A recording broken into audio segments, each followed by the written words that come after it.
يا ربي جباتي تنلته واهلاف شريكا ندته ددنم تقرى نبكيلتي دچيت نغوت ولنگه يا ربي جباتي تنلته واهلاف شريكا ندته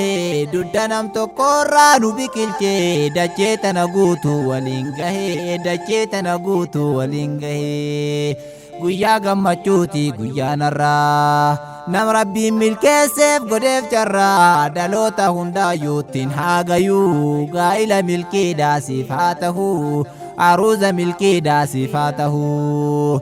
guyyaan cidha keetii guyyaa milkii guyyaa gammachuusaan beenne likkii tola Kaaliqaati har'a gahuun aruuza milkiidhaasiif haa tahuu gaa'ila milkiidhaasiif haa tahuu har'a eegaluufi waliin jiru kun badhaasa mootiin namaa hiru kan fidee warroomsee godhutiru milkiin akkanaa daawamuun jiru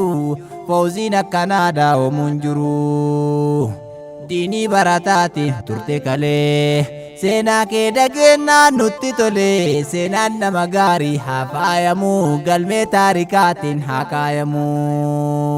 dubartoota diinii baratanii sunnaa nabiyyii kee qabatanii nuuf baay'isilaayi jarakkanaa warqii diin islaamaa faayatanaa jabaadduuftii toon dagatamtu faayizaa usmaanii tan jedhamtu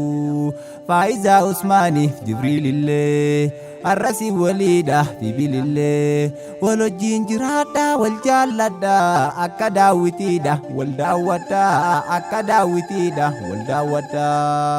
arrasi waliidha fibilillee wal wajjiin jiraadha wal jaalladha akka daawwitiidha wal laalladha akka daawwitiidha wal daawwadha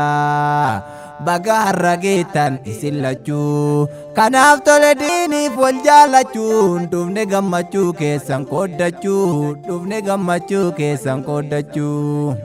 guyyaan cidha keetii guyyaa milkii guyyaa gammachuusa beenne likkii tola Kaaliqaatiin har'a gahuu aruuza milkiidhaasiif haa tahuu gaa'ila milkiidhaasiif haa tahuu galatooma yoomuu ustaazanii kan ilmi rabbiidha barsiiftanii dhaloota karaa diin qabsiiftanii isiniif bareede guyyaan kuni isiniif bareede guyyaan kuni markaza diiniidhaaf ijaartanii barnootaan sammuu keenya qartanii halkanii guyyaadhaatti xaartanii dhaloota jahliirraa baraartanii dhaloota jahliirraa baraartanii mee garii maqaadhaan sitti himaa ustaaza koo qaaliif gaarii namaa leenca korma diiniidhaaf bookkisu hambifattan seenaa simboonsisu hambifattan seenaa simboonsisu mee maqaa isaaniitiin sifaa himuu Jaafar Ibraahimii kan jedhamu markazni Anas ibnuu Maalikii amrii isaaniitiidhaan hoogganamu amiironni kennaas nu itichaa isin tutubaadha markazichaa taatan barattootaa firiqichaa dhaloota jabeessa nu biqilchaa ummu sumayyaadha firaabiyaan isintu harkaa qahbaxaa biyyaa ulfii markazaatii isin baraa ammas nuuf jabaadha itti hadaraa ammas nuuf jabaadha itti hadaraa foozii abdallaahi fa'a qabdu qaaliiwwan ijoollee teenna jajjabdu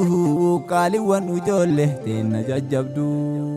guyyaa gammachuuti guyyaanarraa nam rabbiin milkeesseef godheef jarraa dhaloota hundaayyuuttiin haagayuu gaa'ila milkiidhaasiif haa ta'uu gaa'ila milkiidhaasiif haa ta'uu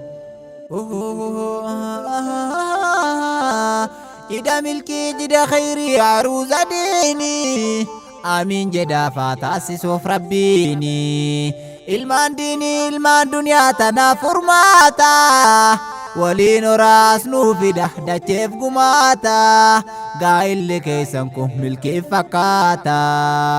ilmaan akka muslimiitiidhaafi bukaarii waliin horaa jenna ilmaan gaggaarii rabbiin ilmaan gaarii abbaa fedhe fedhaafi isaaniifis nuuf haa hiru amiin jedhaafi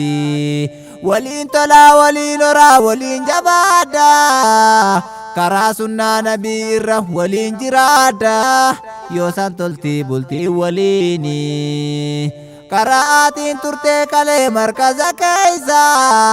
Foozii Abdallaa wal jajjabeessa jaalallee warra wal waaman karaa diini dabaleetiin nuuf haa kennu rabbiini